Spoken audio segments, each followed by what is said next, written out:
I've got a live interview with Will Polston, and Will is the founder of the Elite Network Events Group, one of the biggest networking groups in the UK. He's also a really powerful coach, and he's got all sorts of great wisdom to share with you. So I'm just going to invite Will in now. If you are looking to get some kind of shift in your life, you need to check this out. This is going to be a powerful one for sure.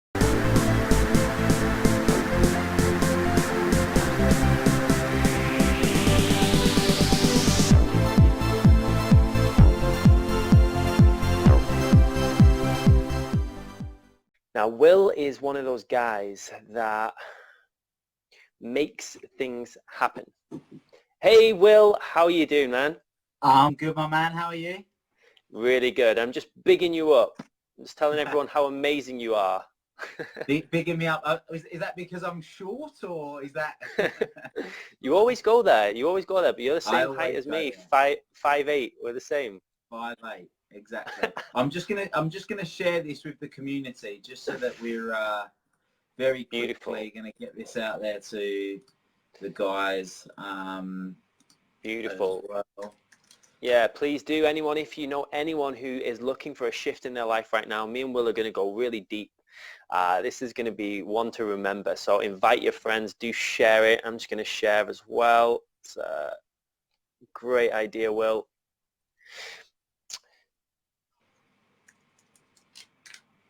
Cool. Boom. There we go. We are all good. So we are good. We are good. I was telling everybody that you are the kind of guy that makes things happen. And that this is actually one of your slogans, isn't it? Make it happen. It is, yeah. The company is called Make It Happen. That is correct.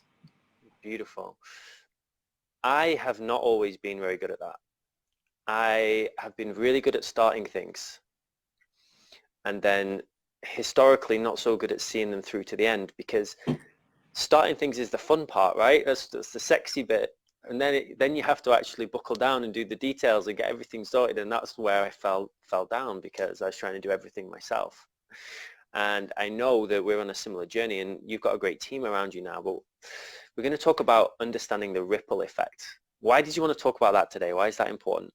It's a really good question. And first of all, thank you for inviting me on and being able to share my opinion, because ultimately that's what it is. It's my opinion with the people that are willing to watch this, whether they're people that know me, people that don't, and if you don't, hi, great to connect with you. So for me, I as we all have had some stuff that's happened throughout life, particularly early on. I had some really good stuff happen, and I had some really bad stuff happen, and then I had what I call my lightning moment. Some people call their awakening moment. There's lots of different labels that people use for it. I call it a lightning moment because for me it was like being struck by lightning, and then just everything that I had believed for the last 10 years completely changed, and made a lot of sense. And I have, because of that and because of the stuff that went on in the past, have a true belief in that we, as in us, as in you watching this right now, have the ability to have a significant impact. And that's what I refer to as the ripple effect. So if you can just imagine a perfectly still pond or reservoir or lake or whatever it is that you want to imagine, and you were to drop a pebble into the middle of that, let's just say lake for argument's sake, it would create a ripple, and those ripples would keep rippling and keep rippling and keep rippling until they get to the shore. But if you were to drop a boulder into the middle of that lake, it would create a much bigger ripple, a lot more ripples. That ripple effect would have would go on for longer. There would be bigger ripples. And my theory, or my belief, to use that as a metaphor, is that you are the pebble or you are the boulder, and the ripple effect that you have is determined to how you choose to grow, and your ripple is your contribution. So I know that you're very, very much of coming from a spiritual place generally, and if you take sort of Tony Robbins' 6 human needs, or the six human needs, And then the two spiritual needs of growth and contribution, that ability to grow is down to you as an individual and being able to expand into your potential. And therefore, by doing that, the ripple effect is your contribution that you can make. And depending on how big you choose to grow as an individual will determine how big your ripples are and how far those ripples go. Amazing. There's a really cool speech I was watching not so long ago. It was talking about how the real worth of our life is in the lives that we touch and the ways that we touch them. And I really feel that. I feel like even just every time you make someone smile, every time you make someone's day, every time you cheer someone up who's maybe not in such a good place, every time you're generous, every time you do something selfless, like I always say that ripples on, the ripple effect of that goes on for eternity, because you make that one person smile and then they go make someone else smile, and you never know, do you, just what that one thing's going to do. And so then if you throw a boulder in there, if you're actively going out and you're actively doing these things, then the effect of that must be massive. Yeah, I think so many of us are familiar with the butterfly effect. And the butterfly effect, for those of you that don't know it, there's a great film on it, you can watch it, that talks about the tiny little things that you do, and they're the tiniest little. So I think that the butterfly effect basically comes down to, if a butterfly flaps its wings on one side of the world, the knock-on effect that has is like tornadoes the other side of the world, or whatever it is. It's something along those lines. Yeah. And for me, that's so true. Think back to the time in your life, maybe what you thought was a small pivotal moment, a small tiny little moment, like a decision to walk into a bar, for example. But when you walk into that bar, you happen to meet the love of your life, or a decision that you made in that moment that then went on. You can connect the dots backwards all the way. And I love doing this. I connect the dots backwards to the exact moment of how life has evolved as a result of that tiny little thing. Like my whole life, I connected the dots back once, and it actually comes back to meeting a particular girl when I was about 13 years old in an under-18s nightclub called Grace Gear. And then I can connect everything back to that point. And then I've never actually done it further back than this, but then even back to that, it was probably one of my friends, Ross or Ash, saying to me, let's go to this under-18s nightclub. And then I can sort of forward engineer or reverse engineer, whichever way you want to look at it, how everything's unfolded right to that moment, which is pretty mad when you think about it. It is. And when I asked you what you wanted to talk about and you said the ripple effect, I was like, yes, because this is something that's really important for me in particular. I saw a vision of myself and the impact I could have doing public speaking. So all the lives I could touch by being on stage, by being on camera, and it was millions. It was so many people. And then I saw the impact that I can have by training other people how to be speakers. And every single person that we activate, that we awaken, that can then make their own videos or make their own workshops or run their own events, they go off and inspire thousands and millions of people each. And then this ripple effect, I saw it like spreading like wildfire. It was every single person that becomes a public speaker, we're shifting the world. Every single person we teach to express themselves more, whether they do it on stage or on camera, or whether they just do it face to face and inspire their friends. I really see that ripple effect is exponential, and it just grows and grows and grows and grows. So what's your advice, Will? How can people take this? How can people use this? Because I know you're a very practical guy. So how can people use this in their life who are watching? Yeah, so I think that the key thing for me, and I base this on, so again, to give you a little bit of background, I didn't just have this moment and decide, right, I did decide I wanted to make a difference, but then I'm quite, as you mentioned, quite a practical guy. I'm a very logical guy. I'm very left brain. I then went out, often studied. So I studied I was using neuro-linguistic programming for about 5 years before that. And then I really studied it. I become an accredited master coach. I become a member of the International Coach Federation. So I went down the whole academic route as well. But that all happened because I had a vision. So for me, it starts with your vision. And for me, your vision consists of two things: your mission and your purpose. So your purpose is why you do what you do, and your mission is what you're going to do. And then the how is everything in between. So so for example, for me at the moment, my mission is to empower 1 billion people to unlock their full potential and make it happen, to benefit themselves, their family, their friends, their community, society, humanity, like the people that are impacted as a result of that ripple effect. They are the ripple effect. The purpose is sort of intertwined in that as well. But my purpose for me came back to something that happened when I was younger, and decisions that my dad took that had an impact on my family and me growing up. And I basically said that I didn't want anyone else to have to go through that pain growing up. And part of it was because I wanted to rescue my dad as well. I saw the pain that he was in, and I wanted to be able to rescue him. There was a part of me at 12 years old that wanted to rescue my dad. And that's sort of the purpose, like I say, is the pain that I saw him in, the pain, the mental and emotional pain that it caused me and other members of my family growing up. And I truly believe that by people becoming conscious to the options they have available to them and the choices that they can make, they don't have to go through the motions of life that so many people get caught up in. Beautiful.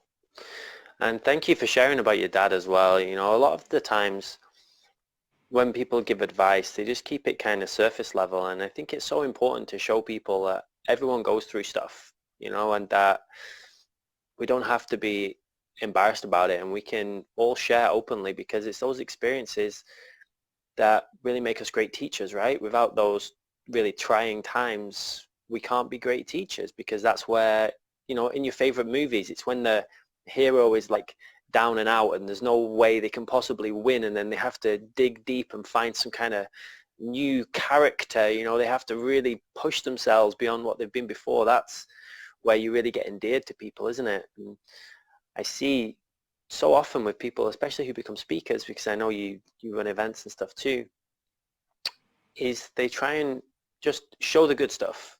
They try and just show the nice bits, the polished bits, right? And instead of being real, and then that puts a lot of people under pressure for them to have to just show the good stuff too. So I really honor you for saying that, Will. How important do you think it is for people to be real?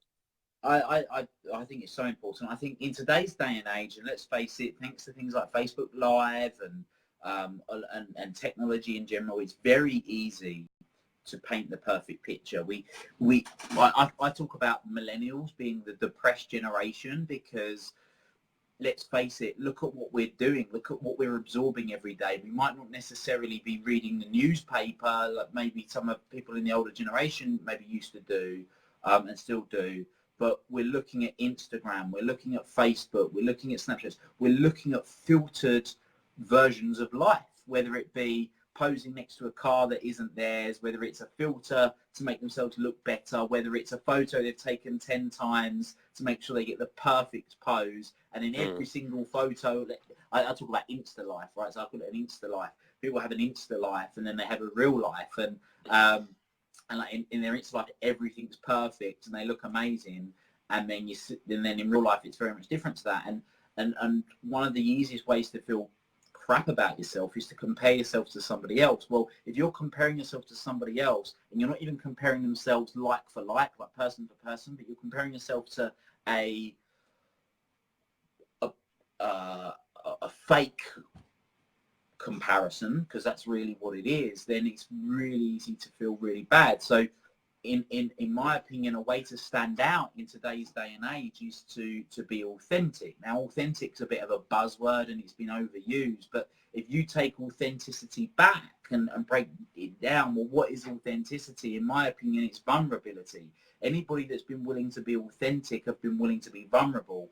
Now, that's something the majority of people don't have the confidence, let's face it, to do. They're so scared of being judged, and I believe that all fears boil down to one of three things: lack of, less of, or never having love. So in order to be your ultimate authentic self, you have to be incredibly vulnerable, which means you're putting yourself out there to potentially be rejected at the core root of who you are. So all of the layers gone, you open yourself up, and then for someone to reject you, that is a really scary thing for the majority of people, and they're not willing to do it. And it's taken myself years to peel back the layers to be willing to do it, because I personally was so fearful of that rejection.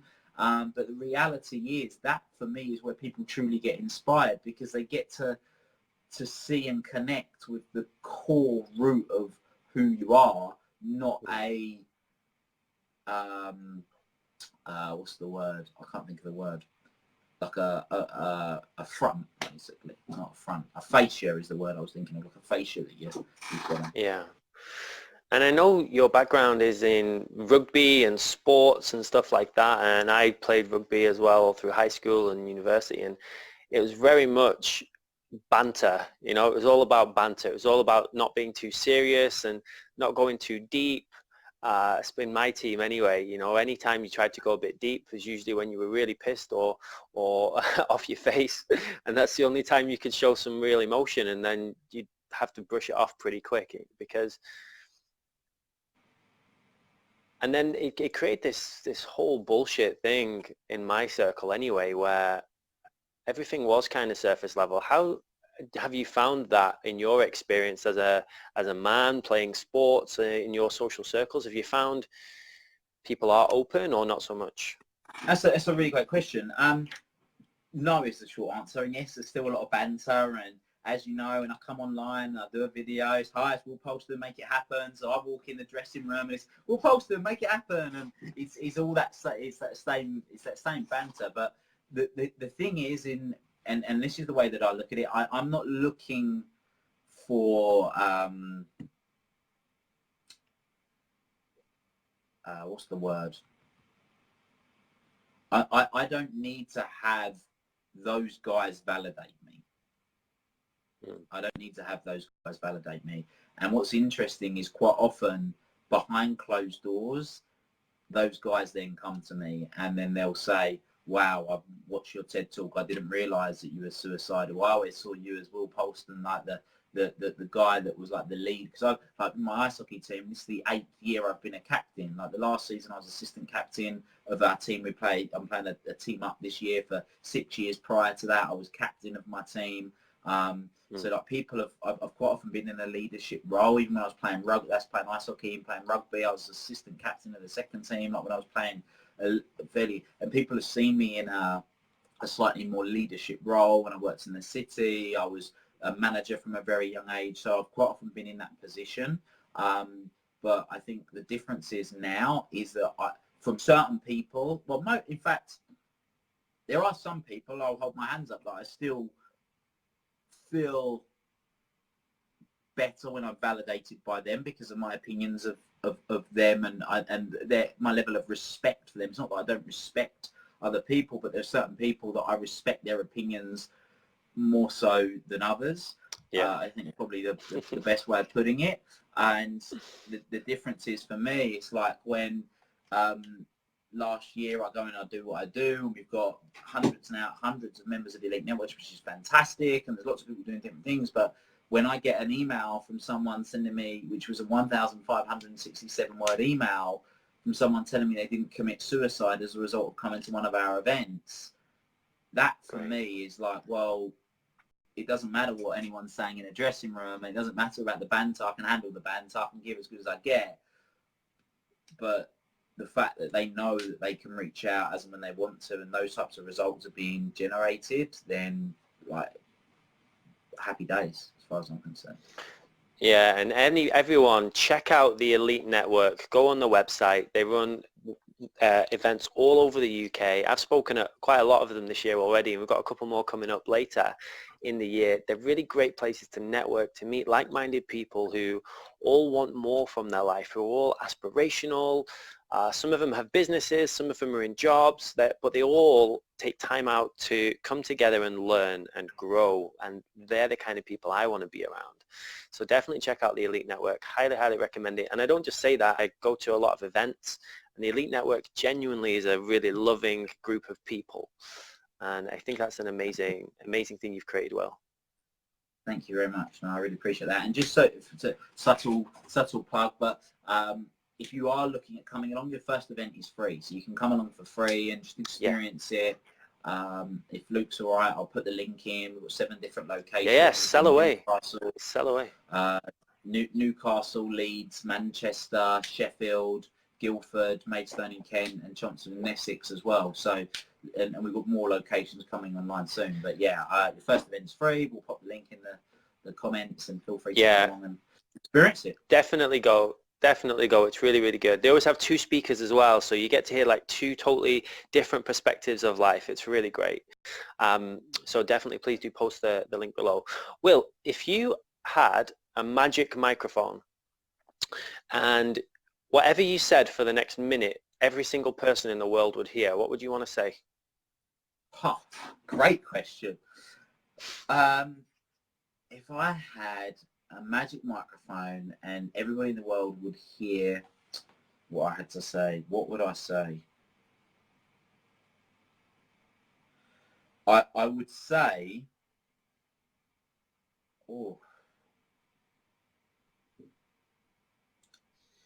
I would say, be conscious of your decisions because they impact more people than you think. It's not just about you. Great. You've got 45 more seconds. Oh, right. I've got a minute. Oh, right. Sorry, I missed that part. Okay, wow. Okay, yeah, I completely missed that part. So, yeah, I would... pressure's on now. So I would say to people that it's really, really important. You have one life. You have one life, and you have the ability that so many people don't have, which is the ability to make a choice and be able to make decisions. And the sooner that you can tap into what it is that truly lights you up, the thing that really gives you life, the thing that gives you internal, never-ending energy, if you can do that every day and do it in a way where it enables you to grow and enables you to contribute, you'll live an incredibly fulfilled life. And every day becomes a play day. It's no longer a work day. You can intertwine work and like your personal life and your professional life and intertwine it into one and live a very fun, enjoyable life. Sure, there's challenging times. It can be very difficult. But if you can do that, you put yourself in a great position, regardless whether you do that in an organisation or you do that for yourself, it becomes a very, very enjoyable life. That sounds awesome. And it's something that I didn't really know was available to me, was to have fun and get stuff done. Like I worked in corporate, I was very serious, you know, and I would just party on weekends and go crazy. And the idea of being able to enjoy what I did wasn't really in my awareness. It wasn't something that most people I knew did. How are you finding this conversation, everyone? Let us know if you've got any questions for Will down in the comments. We're going to go for another 5 minutes or so let us know. Michelle says she's watching us from Cyprus. Hey, Michelle. Awesome, awesome, awesome. Lynette says, that is incredible. Will, you had to go first to be the role model. Beautiful. And Linda says, Newcastle Elite. So I guess she's already loving the Elite Network. Beautiful. Amazing. So, Will, how can people find out more about you? And then I'm going to ask you something really powerful at the end. So I want you to tell people, and please do shamelessly tell people how they can help you, because everyone watching, Will is an amazing coach. He runs events all over the UK, and he has so much to give. So please do tell people how they can get more info. So yeah, first of all, add me on Facebook. So if you haven't already, feel free to add me on Facebook. We have a group called the Elite Network Community. So this is a resource that we have in between our meetings that are taking place around the UK right now, where we've got lots of people sharing valuable content every day, from blogs to videos to quotes. But it's also a really safe place to share your wins and share your challenges as well. Some of the people that have shared a challenge that they've been going on with, and you see people just rally around them so quickly in this community when they're willing to be vulnerable, like we spoke about earlier before, is really, really, really powerful. So you have that. Obviously, by all means, come along to the Elite Network community and experience events. And then, yeah, sure. Well, obviously, I work with people on a one-on-one basis, and then I run my own one-day events. We've got an NLP training school. I have an online coaching community, coaching sort of membership called Will Power. So feel free to head to make-it-happen.co.uk, and you'll be able to find out more about our services and what we do and all the different stuff that we get up to. So fab. Awesome stuff. Selling's a really interesting one because a lot of people think that it's rude to sell or they don't want to be pushy and like promote themselves, but I think it's the total opposite. I think you have something so valuable that a lot of people watching this need, and I really encourage people to learn how to promote themselves, but in a nice way where people want to hear what you have to say. It doesn't have to be pushy, you don't have to force it. And a percentage of people will always resonate with you and they'll want to know more, because I really believe when you're shining your light super bright, you're going to attract the right kind of people, they'll all come to you. Oh, Michelle has wrote something quite long here. There's a question. Hey, I thought the same as you, Luke, between 16 and 19, then I decided to stop doing what I thought was expected of me. I quit my good job and decided to travel, which I did until I was 31 and became a mother. Nice. Amazing. It's funny. I didn't have I call it my awakening experience. Will calls it his lightning moment. Mine was when I was 27. And before that, my whole life was superficial. Like it was. I was doing a job I didn't really like. I was in a relationship I wasn't really happy in. And I woke up every day not wanting to carry on. I just didn't want to be there. And I didn't know what could make it better. I had a nice house, a nice car, girlfriend, cats, like everything you're supposed to want, but I just knew that this wasn't what I was supposed to be doing. And I wish, and someone had told me when I was 16, 19, like you said, Michelle, that there was a different option. And I really feel like this is something we can do now because we have this knowledge and we have this technology. We can really spread this message. When I was 16, you pretty much had to go to the library, right? If you wanted to learn anything. There's no still, I don't think YouTube was around then. And now things are so different, and Facebook is such an amazing platform. So thank you, Michelle, for your vulnerability and your honesty. We've got loads of people saying, hi, Will. I think you're a very popular man. So Will, just to round off this interview, I like to finish with this question. This is the same question I finished my TV show with as well, the Standout Online show. But if there was one thing that you could share with our audience right now, that if they take this thing and they implement it, it will have a massive impact in their life, what would your one thing be? Okay, so I've got one thing they can implement into their life.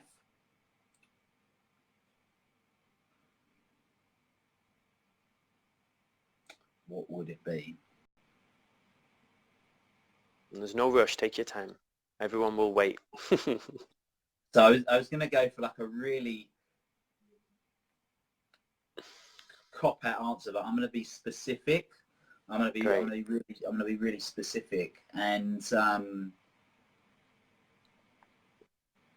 have one thing in their life. So this is something that they're not conscious of currently that they can then become conscious of that can have an impact on their life, right? Sure, whatever your one thing is.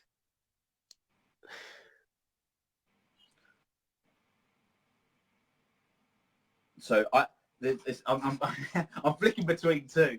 Okay, do two. Do two. No one, by the way, no one has ever done two before. You are the first person I'm ever letting do two. So the thing that I was going to say was actually to have the knowledge and to be able to master the art of neuro-linguistic programming is what I was going to say is the one thing. But because it's such a broad thing, I thought that was a cop-out answer. But I truly do believe having and being able to master we call it here at Make It Happen, the art and science of personal excellence, to be able to have the tools that you're equipped with. It's like if you're going to become an electrician, to have your toolbox to be able to go out and carry out electrical works. For me, these are the tools that you need to be able to have a happy, fulfilled life and to be able to deal with life's challenges and the ups and downs that life throws at you.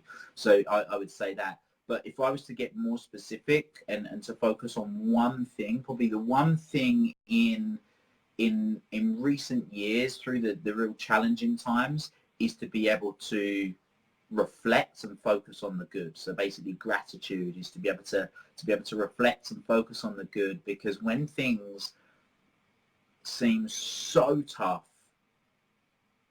and we can focus on the good and find the good in those moments, then it puts us in a phenomenal position, because then when the tough times come, when the good times come, then the good times just get even better. So there's sort of the broad thing, and then the more specific thing, I think for me has to be gratitude, for sure. You strike me as the guy that is very good at processes and like routines and is quite structured in that way. Do you have something like tangible, an exercise maybe, or a process you can give people around that will, like you do, that works really well for you? Yeah, so I had this conversation with my coach personally just earlier today, and we were talking about the power of routine and the power of like people that are in. So Linda just jumped in, just commented there. She's in my online coaching program, Willpower, and one of the big things I'm on is morning routines. It doesn't matter for me what time that you wake up, but if you have a routine that is for you at the beginning of the day, it sets you up for that day, enables you to be proactive to the day rather than be reactive to it. So I have a little morning routine that I go through, and one of those things is literally writing out 10 things that I'm grateful for. But the important part is, and this is where the part where a lot of people go wrong in my opinion, is that they don't just write what you're grateful for, but feel what you're grateful for. So a lot of people go, well, I've written it down, and I'm a logical guy. I say, yep, write it down. Okay, it's written. But if you can't feel that gratitude, then you might as well have not done it. So it's a case of thinking about it and feeling it. And one of the ways of feeling it is by creating leverage, by adding a because on the end of it. So by focusing on by saying what I am grateful for example, I'm grateful for so I've lost my driving license at the moment for another few weeks. I get it back on the 5th of September. I'm grateful for the fact that I was able to get a taxi easily this morning to the office, because if I hadn't, I would have had to walk for 45 minutes in the rain, and then I would have got here, I'd have been wet, I had my bags, and it would have been a really demoralizing start. Is something to then, by adding the because on the end, gets me to really focus in. I'm grateful for the fact I got a taxi. Well, it's a bit here or there, whereas by adding the because on, it really enables me to really double down into it and actually feel it, because I can feel what the consequence would have been if I hadn't have had that, if that makes sense. Beautiful. Awesome. Thank you so much. Yeah. Gratitude, appreciation, they are so important. You know, there's a great saying I love, which is, if you can't be grateful and find something to be grateful for with what you have now, then you'll never be grateful whatever you get. And I think a lot of people focus on the things that aren't going so well, when there's a million things that are going well that they could focus on. And it's just about having that little shift. You know, I'm really being thankful. That thankful energy, that appreciation energy is like a magnet, right? It attracts so much good to you, and it makes people want to be around you, because people like to be around people that are grateful. Just energetically, it feels good, right? So thank you so much, Will. That was amazing. Guys, do connect with Will. Check out his website. We're going to post the links below. Check out the Elite Network Events Group if you're looking to learn, grow, make some great connections. Can't recommend it enough. And yeah, just thank you so much, bro. Before we go, I've got to ask you that same question, because I think that's a really powerful question. If there was one thing, and obviously there's people that are watching this, I've shared it into the group and stuff, what would be your one thing? I'm curious to know.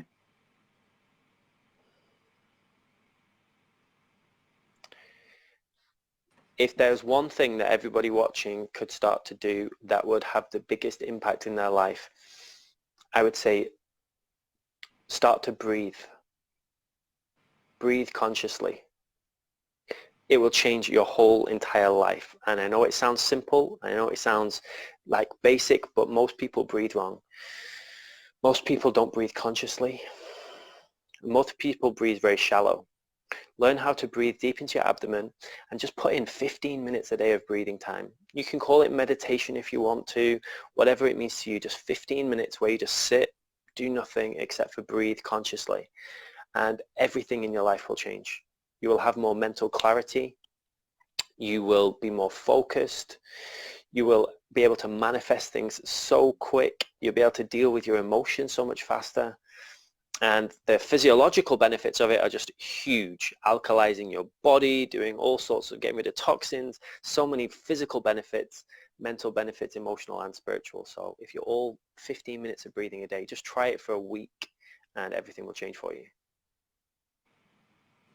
Very good. Very good. Yeah, Cool. I agree with you. Power of breathing. So many people underestimate in so many different ways. So, Have you ever tried thank you the very much. Have you ever tried the Wim Hof breathing? I do it every morning. Oh, great. So good. It's so good. And it's super fun as well. Afterwards, you just feel like amazing. But there's so many different types of breathing. You could research pranayama breathing. You can do holotropic breathing. There's so many different kinds of breath work. Box breathing is another amazing one. Yeah. But yeah, Wim Hof style, super good too. All right, beautiful people. Thank you so much, Will. Really appreciate it, man. And look forward Luke, to thank connecting with you. you soon. Thank you very much, and look forward to having you speak again at the Elite Network very soon. So.